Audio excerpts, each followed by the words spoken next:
네, 안녕하세요. 이번 시간에는 1주차 마지막 3교시 에너지 산업의 변천에 대해서 알아보도록 하겠습니다.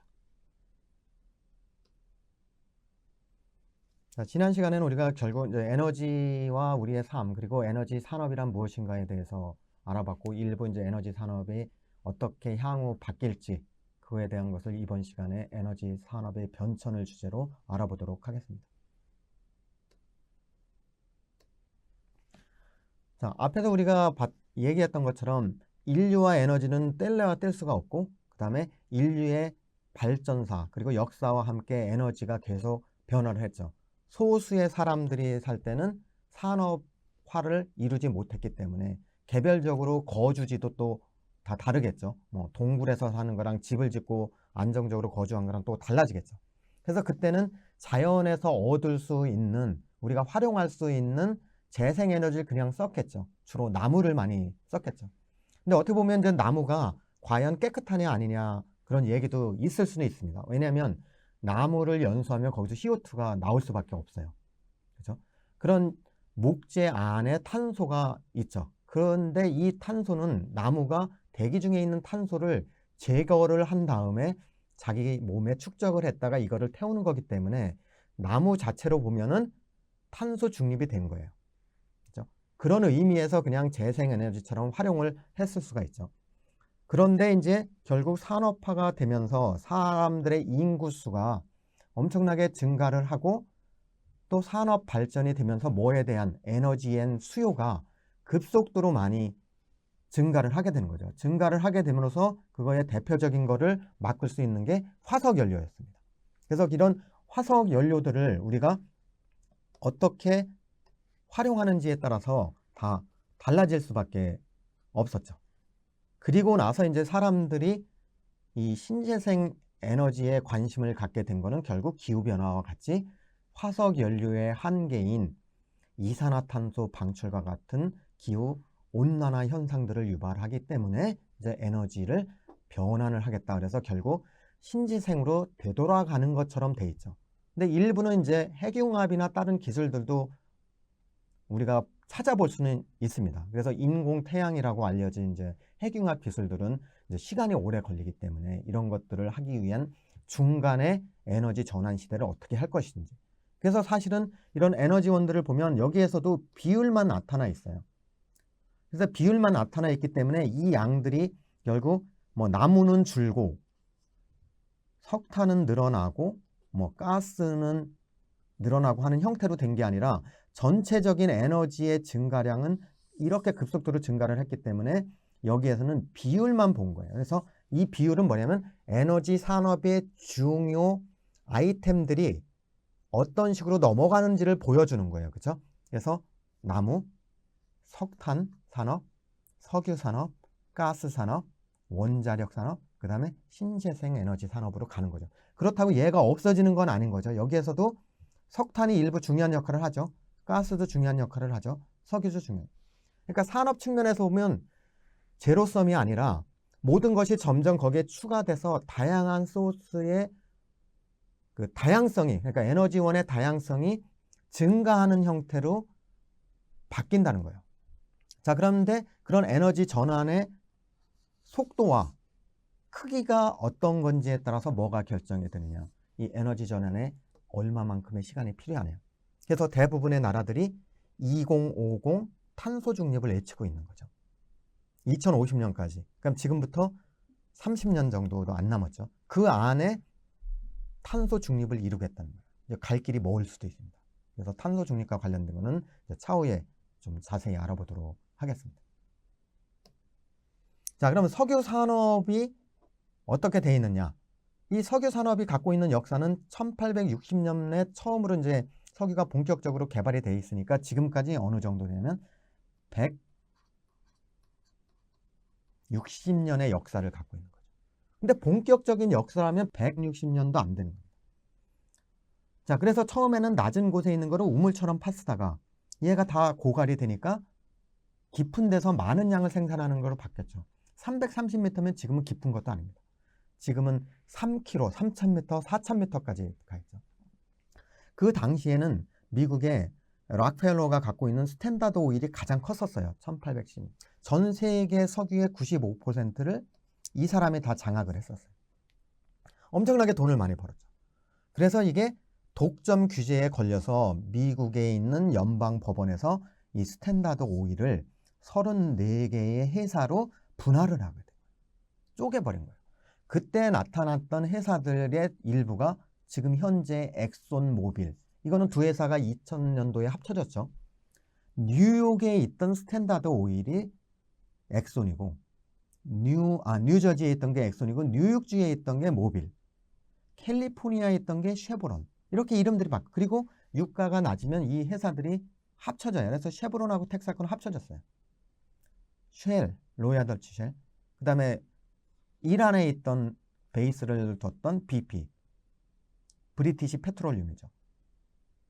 그 다음에 걸프 오일은 쪼개졌죠. 그래서 이렇게 7개의 큰 회사들이 옛날에 석유 공급을 담당했던 회사들을 1900년대 초반에 우리가 세븐 시스터라는 이름으로 불렀습니다. 그리고 나서 이제 오일 에너지 자원의 자본주의, 그러니까 자기의 국유화를 하면서 결국 뭐가 되면 오펙이 생기면서 내셔널 오일 컴퍼니들이 등장을 하게 됩니다.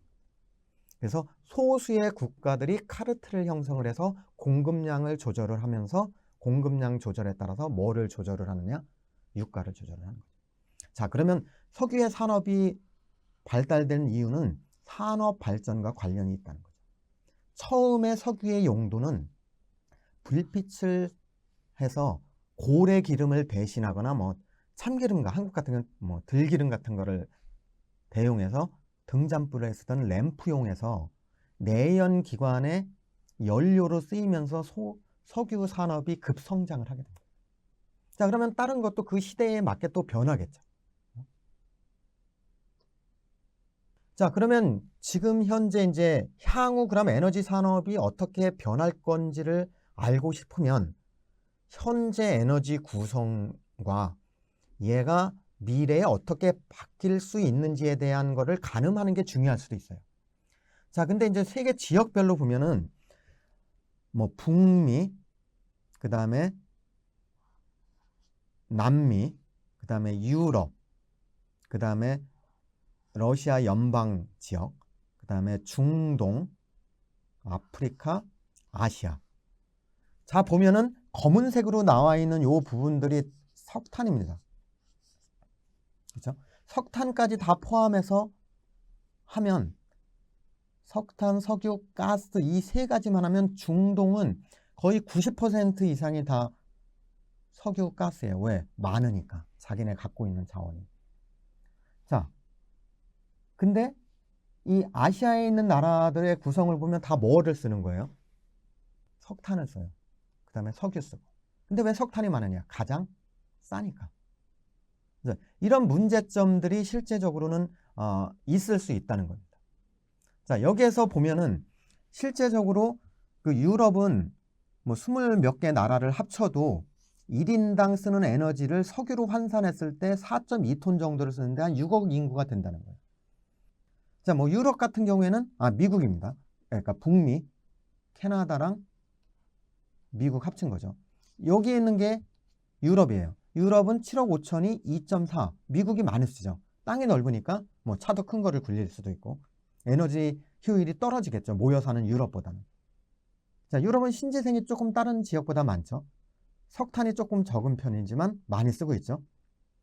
가스하고 석유가 많이 쓰이죠. 자, 그 다음에 지금 요 중에 48억의 인구를 가진 게 여기 아시아입니다. 그 다음에 0.6의 14억 인구가 여기 아프리카예요. 자, 이런 나라들 보세요. 전체 세계 인구 최근에 뭐 80억이라고 얘기를 하는데 이 80억 인구 중에 50억이 아시아에 살아요. 근데 이 아시아에 사는 나라는 미국이 쓰는 에너지의 1인당 쓰는 에너지의 3분의 1. 그렇죠? 3분의 1밖에 안 쓴다는 거예요. 근데 이 나라는 석탄들을 많이 써요. 아프리카 14억이죠. 0.6이면 아시아의 반도 안 써요. 그럼 미국의 한 6분의 1, 8분의 1밖에 에너지를 소비하는데 이 두 지역에 있는 나라들이 에너지 소비나 산업 발달이 돼서 에너지 소비량이 증가를 하면 그 증가하는 소비를 어떻게 공급할 건지도 또 문제가 될 수가 있다는 거죠. 그래서 어디에서 일부의 양의 공급이 차질이 생기면 에너지 가격이 전 세계적으로 출렁거릴 수밖에 없다는 거예요.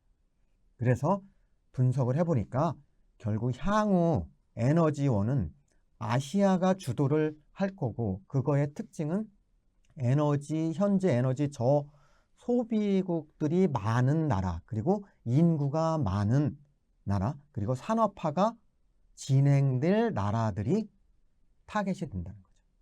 그렇죠? 에너지 소비는 이쪽이 다 흡수할 거예요. 그래서 만약에 유럽에 7억 5천만이 아무리 신재생을 많이 하고 한다고 하도 이 50억 인구, 아프리카까지 합치면 65억 인구들이 어떻게 하는지에 따라서 달라질 수 있다. 자, 그러면 이제 계속 세계 에너지는 현재까지 계속 증가를 했어요. 근데 중간중간에 에너지 감소가 주춤하는 기간들이 있죠. 2018년도일 거예요, 여기가. 2018년이면 경제 상황이 안 좋으면 에너지 소비가 줄어요. 왜? 산업이 잘 안 돌아가니까. 그 다음에 여기는 뭐였어요? 2020년도 근처에는 코로나. 결국 세계적으로 발생하는 세계의 경기 침체랑 에너지 수요랑은 비례관계에 있다는 거죠. 그럼에도 불구하고 여기는 전체적으로 어떻게 에너지 양이 증가하죠. 석유 스테이블하게 증가하죠. 가스 증가하는 거 확연히 보이죠. 석탄이 우리가 생각하는 것처럼 줄질 않아요. 여기서처럼 가중치는 계속 주는 것처럼 보이지만 실제적으로 양은 많이 안 줄었다는 거예요. 왜? 전체적인 누적된 전 세계의 에너지 소비량이 증가를 하기 때문에 이런 현상들이 발생을 하는 겁니다. 그래서 결국 산업 발전과 인구 증가로 지난 50년 동안 인구가 4배 증가했다. 여기에 이제 중국, 인도 등이 대표적인 에너지 저소비 국가들이죠. 이 지역의 아시아가 이제 얼마만큼 에너지를 요구하는지 아니면 쓰게 되는지에 따라서 다른 거죠. 그럼에도 불구하고 석탄, 석유의 비중은 감소하고 가스의 비중은 증가하는데 이 가스가 향후 어떻게 될지가 많은 사람들의 관건을 갖는 거예요. 왜냐하면 2050 탄소 중립에는 가스를 활용을 적게 하는 걸로 들어가 있어요. 이런 것들이 석유, 가스 산업을 갖고 있는 부분에서 만약에 가스가 안 쓰이면 지금 현재 가스를 도입을 해서 저장해서 운반하는 파이프라인을 갖고 활용을 하는 발전소들은 산업이 어려워질 수도 있겠죠. 그러니까 이 예측이 불가능하니까 불확실성이 클 수밖에 없어요. 근데 에너지는 모험을 할 수가 없습니다. 1%, 2%만 부족해도 문제가 되기 때문에 그런 현상이라는 거예요. 그러니까 평균이 별로 중요하지 않고 최저, 최대가 중요한 것들이 에너지 산업 분야입니다.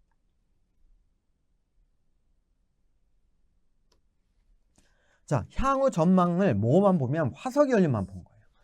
석탄, 석유 비중은 감소하고 가스 비중 증가하는 걸 여기서도 볼 수 있어요. 여기 보면은 전체적으로 에너지 중에 요 라인이 차지하는 게 화석연료의 비중이에요. 화석연료의 비중. 화석연료의 비중이 80%에서 60%로 2050년까지 감소한다는데 그 얘기는 뭐예요? 60%는 여전히 뭐가 쓰인다는 거예요? 화석연료가 쓰이는 게 가능하다고 추정을 하는 겁니다. 그래서 이 월드 에너지 오버뷰라는 그 통계 자료는 매년 여름쯤에 나와요. 연초쯤에 한 3월에서 5월 사이에 나오는데 그 인터내셔널 에너지 어소리티라는 데서 이거를 발행을 하고 있습니다. 그래서 그 에너지 기구에서 국제 에너지 기구에서 발행했는데 이런 것들인데 문제는 이 추정치가 수시로 바뀐다는 거예요. 그만큼 미래의 에너지를 예측하는 게 어렵다는 거예요. 왜 어렵게 되느냐면 그거의 핵심은 탄소 중립 정책이 자리 잡고 있다는 거예요. 자, 가스는 그래서 아까 말씀드린 대로 증가될 거라고 많이 추정을 해요. 2030년부터 50년 탄소 중립 시대에도. 그렇다고 2050년 지난 다음에 얘가 이렇게 줄진 않겠죠. 그렇죠? 산업이 이렇게 급락을 하는 경우는 수요가 급락을 하는 경우는 없어요. 자, 지금처럼 만약에 전기차가 계속 증가한다. 근데 전기차가 증가한다고 100% 전기차만 올해는 파는 차의 전체가 전기차다. 그러면 이 굴러다니고 있는 거리의 차가 다 전기차냐? 그건 아니죠. 왜? 자동차의 수명이 있죠. 만약에 뭐 10년이다. 그럼 그게 바뀌려면 10년이 걸려서 다 바뀌겠죠. 에너지 산업도 똑같은 거예요. 근데 에너지 산업의 수명은 짧게는 20년, 길게는 50년이라는 거예요. 그 생산 설비들이. 그러면 여기에서 또 시간이 오래 갈 수가 있으니까 어쩌면 탄소 중립이 어려울 수도 있다는 얘기들이 여기저기서 나온 거예요. 지금처럼 해서는. 자, 그러면 결국 우리가 어디까지 연결이 되어 있느냐? 미래 화석연료의 쓰임은 결국 뭐랑 관련이 되어 있느냐? 탄소 중립 정책하고 관련이 되어 있다. 자, 그래. 탄소 중립의 핵심은 뭐냐면 CO2를 갖다가 줄이는 거죠. 근데 CO2를 줄이는 방법은 뭐 다양할 수가 있어요. 뭐 디테일한 거는 이제 이 해당되는 세션에서 다시 말씀드리겠지만 에너지를 신재생으로 하면 해결돼요. 안 쓰면 돼요. 화석연료를. 근데 문제는 화석연료를 안 쓸 수 없다는 게 문제인 거죠. 자, 그 다음에 에너지를 전환을 해야지 돼요. 화석연료 안에서 뭐를 전환을 하죠. 그 다음에 중요한 거는 한 3분의 1 이상의 CO2 감축은 에너지 효율을 향상을 하면 에너지의 공급량을 줄일 수가 있죠. 그래서 CO2 감축, 탄소 중립의 핵심 기술 중에 하나가 에너지 효율 향상이에요. 만약에 우리가 자동차도 엔진 효율을 20%에서 40%로 올린다. 결국 뭐 연료의 마일리지를 10km에서 20km로 늘린다. 그러면은 소비량이 반으로 줄 수도 있는 거죠. 그 다음에 우리가 쓰는 전기 효율 향상 같은 게 이런 게 다 여기에 해당이 돼요. 그리고 어쩔 수 없이 발생되는 CO2는 우리가 이산화탄소를 포집을 해서 여기 첫 번째는 이산화탄소입니다. 그렇죠? 그 다음에 두 번째는 캡처입니다. 그 다음에 세 번째는 스토리지입니다. 원래 용어는 시키스트레이션이라는 용어예요. 이거는 이제 격리라는 말이에요. 근데 어렵죠? 저도 그냥 발음하기가 시키스트레이션 좀 어렵는데 이 짧은 말 스토리지를 쓰는 거는 이제 뭐 발음하기 그런 것도 있고 원래 스토리지가 의미는 뭐예요? 저장은 나중에 필요할 때 필요시 사용할 목적으로 사용 목적이 있는 거죠. 근데 CO2는 사용 목적은 사실은 없거든요. 그래서 안 맞는데 뭐 영어에서 쉽게 쓰려면 그냥 어차피 땅속에 묻어두니까 스토리지라는 말을 쓴 것 같아요. 자, 여기에 보면 이런 다양한 조건으로 얘를 0으로 만들겠다는 거예요. 근데 전 세계적으로 CO2의 방출량이 350억 톤 정도. 전 세계적으로. 얘를 줄여서 그러니까 어떤 거로 줄이냐? 신재생을 하고 화석연료를 줄이는 에너지 전환 정책에서 그런 것들을 줄이고 여기에 보면 이제 CCUS 같은 것들이 많이 나오죠. 카본을 갖다가 얘를 줄이는 방법들. 그럼 뭐 한 3분의 1까지는 CO2를 줄이는 방법으로 하고 이제 한창 재미난 걸 여기에 나오는 CO2 줄이는 것 중에 닥이라는 게 있어요. 우리가 보통 이제 닥스 이렇게 얘기를 하는데 얘는 뭐냐면 다이렉트 에어 캡처입니다. 대기 중에 CO2 농도가 지금 420ppm이에요. 그래서 이 420ppm은 그냥 대기 중에 있는 걸 갖다가 캡처를 한다는 소리야. 뭐 당연히 비싸겠죠. 일반적이 그냥 우리가 CO2 포집하는 거에 비해서 한 10배 이상 지금 현재로서는 가격이 비쌀 수밖에 없습니다. 그래서 이제 다양한 방법을 가지고 얘를 줄일 수 있다는 거죠. 자, 그러면 여기서 또 하나 여러분들이 눈치챌 수도 있죠. CO2를 한다. 그러니까 CO2도 뭐가 산업이 형성이 되겠죠. CO2를 생산은 하지만 포집하는 게 생산이죠. 포집, 운송, 저장, 땅속에 집어넣는 거 활용. 그래서 우리가 생각하기에 따라서는 아이템별로 산업이 형성이 되는 거고 그 규모는 또 다 다를 수밖에 없죠. 그래서 우리가 이제 생각만 잘하면 미래의 산업이 어떤 것들이 등장할 수 있는지 미리 준비할 수는 있죠.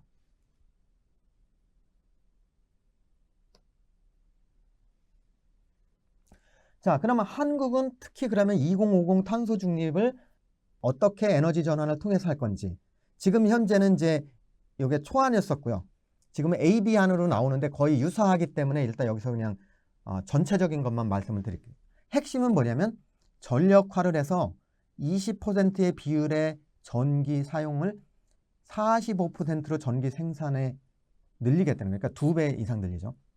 수소하고 신재생이 현재 전체 에너지 중에 4%를 어디로 하냐? 36%로 늘리고 석탄이 차지하는 12%를 퇴출을 해서 0으로 만들고 석유가스가 60%인데 얘를 줄여서 17%로 만들겠다는 게 뭐냐면 계획이에요. 언제? 2050년.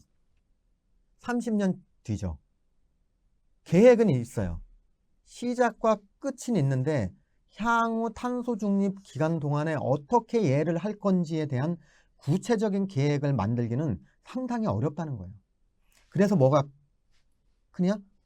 불확실성이 클 수밖에 없어요.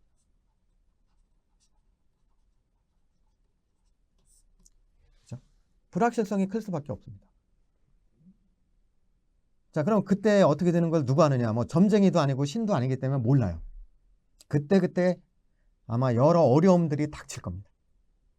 근데 그거에 대한 준비는 누가 해줘야 되냐? 이 불확실성을 받아들일 수 있는 거는 결코 국가가 해줄 수밖에 없어요. 기업에서 하기는 상당히 힘듭니다. 근데 만약에 그런 게 관심 있는 기업들은 불확실성이 크기 때문에 뭐 그거를 이용해서 뭐 돈을 벌 수는 있겠죠. 잘 활용을 하면. 근데 거꾸로 얘기하면 그 시기가 언제 올지 모르기 때문에 불확실하기 때문에 또 산업이 안 될 수도 있습니다. 어렵습니다. 상대적으로. 자, 그러면 한국의 전원 믹스만 구체적으로 보면 대표적인 게 전력화 비율을 20에서 45% 늘린다 그랬죠. 그러니까 그때 발전원을 보면 지금 현재 석탄 40, 원자력 25, LNG 가스 27이죠. 신재생 7%인 전력이에요. 근데 이 전력량이니까 이거는 전체 에너지 중에 몇 %요? 20%밖에 안 되는 거예요. 자, 그래서 우리가 착각할 수 있는 게 이 전력이 전부라고 생각하면 안 된다는 거죠. 왜? 에너지 원 중에 80%는 지금 다른 데에 쓰이는 거예요. 전력 만드는 데 쓰이는 게 아니에요. 그래서 전기 만드는 거에만 몰두하다 보면은 나머지 80%를 놓칠 수도 있다는 거예요.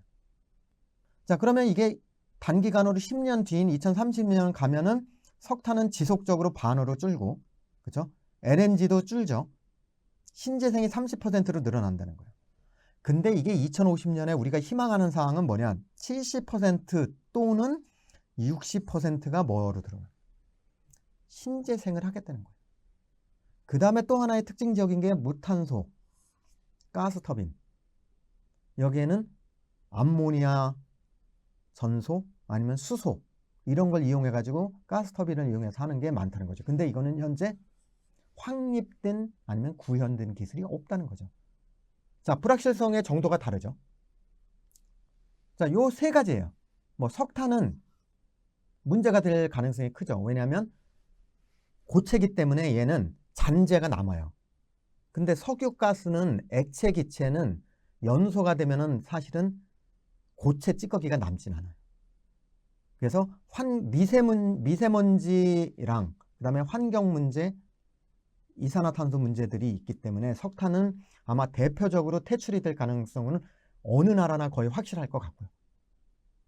그 나머지를 이제 신재생이랑 다른 걸로 묶어야 되는데 제 생각에는 이제 그 중간 역할을 할 수 있는 게 어쩌면 이 LNG 있을 수도 있어요. 왜냐하면 우리가 갖고 있는 석탄, 석유, 가스 중에 가장 이산화탄소 배출이 상대적으로 적고 이거를 뭐랑 연동을 시킬 수 있느냐. 얘를 아까 말씀드린 CCS랑 연동을 하면 대기 중으로 방출되는 CO2의 양을 최소화할 수 있다는 그 장점이 있을 수 있죠. 이런 것들을 한번 우리가 눈여겨서 볼 필요는 있습니다. 자, 그러면 수소를 한번 볼까요? 수소 생산하는 거는 탄화수소랑 관련이 돼 있어요. 사실은 물을 전기분해해야 되는데 물을 전기분해할 때는 뭐가 필요해요? 전기가 필요하다는 거죠. 자, 두 가지 방법이죠. 탄화수소를 개질을 하는 방법이랑 전기 수전을 하는 방법이 있어요.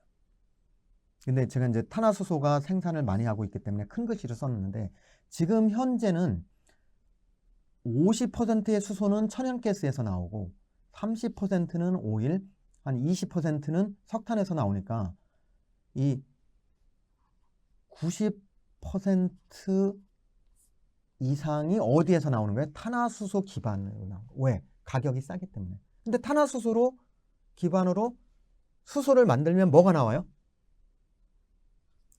이산화탄소가 나옵니다. 그래서 이 상태로는 탄화수소를 개질을 하는 그레이 수소나 뭐 블루 수소로 알려진 이거를 하면 수소 생산은 값싸게 할 수 있지만 CO2를 갖다가 발생시켜서 얘를 어디에 해결을 하는지가 문제가 될 수 있죠. 자, 물을 가지고 한다. 요 앞에서는 화석연료를 가지고 하는 거랬죠. 화석연료 중에 대표적인 게 메탄이기 때문에. 왜? 수소가 다른 원료에 비해서 더 상대적으로 많이 갖고 있죠. 그래서 물을 가지고 1000도 이상 가열을 하면 얘가 반응을 해서 이렇게 나온다는 거예요. 자, 여기서 1000도 이상 올렸죠. 뭐가 필요한 거예요? 에너지가 필요한 거예요. 그냥 바뀌는 건 없습니다. 뭔가를 합성을 시키거나 떼어놓을 때는 반드시 에너지가 필요해요. 특히 떼어놓을 때는 에너지가 많이 필요하다는 겁니다. 자, 물을 잘 붙어있는 물을 수소랑 산소로 분해하려면 뭐가 필요하겠어요? 전기가 필요한 거예요. 그래서 일본에서도 생각을 한 게 일본이 장기적으로 보면 수소를 2045년도까지는 대부분의 수소는 뭐를 기반으로? 화석연료 기반이라는 거예요. 수소 시대가 오더라도. 근데 수소 시대가 안 오면 얘는 더 딜레이가 될 수 있다는 거예요. 미래가 불확실하죠. 그래서 수소의 밸런스를 보면 생산된 전력 100을 가지고 수소를 생산하면 수소 생산된 수소를 가지고 다시 전력을 생산하면 30만 나온다는 거예요. 그러니까 결국 수소는 뭐냐면 에너지를 수소 형태로 30% 저장하는 저장 장치의 역할을 한다고 볼 수가 있다는 겁니다. 자, 그러면 미래 에너지는 결국 종합해서 보면 에너지와 기후변화 대응 기술로 나와 있으니까 결국 탄소 중립과 에너지 전환을 해야 되는 거고, 화석 연료 중에서는 저탄소화를 해야 되니까 어쩌면 뭐 천연가스에 대한 역할이 여전히 남아 있을 수도 있다. 그죠? 그 다음에 CCS처럼 이산화탄소를 포집해서 어디에 집어넣느냐? 지하 공간에 빈 공간이 석유가스를 생산했으니까 여기 빈 공간이 있겠죠. 이 빈 공간 안에 뭐를 집어넣느냐? CO2를 갖다가 집어넣을 수 있는 것도 있죠. 그러면 누가 좋으냐? 결국 산유국들이 기후변화에 의한 에너지 전환이 일어나도 생존력이 높다는 거예요. CCS 문제를 해결할 수 있는 부분. 그 다음에 수소 같은 경우에도 앞으로는 신재생 에너지가 충분하고 여유 전력이 많으면 걔를 가지고 물을 수전해 할 수 있지만 화석연료 기반의 수소 생산을 하는 경우는 천연가스가 필요하니까 결국 포트폴리오가 필요하다니까 에너지 원간의 포트폴리오, 그 다음에 에너지 산업 내에서 상류, 중류, 하류의 포트폴리오 같은 것들이 엄청나게 중요하다는 거예요. 그래서 화석연료도 중에서는 가스가 상당 기간 중요한 역할을 할 수 있다고 생각됩니다. 자, 그 다음에 이제 AI 뭐 그런 IT 기술들이 되니까 결국 미래 에너지는 모든 거를 갖다가 복합적으로 다루는 스마트 에너지 장이 열릴 것 같고요. 그 안에는 이제 에너지와 ICT를 용합을 해서 4차 산업과 연계를 하는 것들이 많고, 그 4차 산업이나 AI를 통해서 뭐를 달성할 수 있느냐? 에너지 효율화를 달성할 수가 있습니다. 결국 말씀드린 대로 에너지 원간의 그 조화와 그걸 갖다가 융합하고 인티그레이션하는, 체계적으로 결합하는 것들이 점점 중요한 사회로 변화가 되고 있다는 겁니다. 네, 이상으로 1주차 강의를 마치도록 하겠습니다. 감사합니다.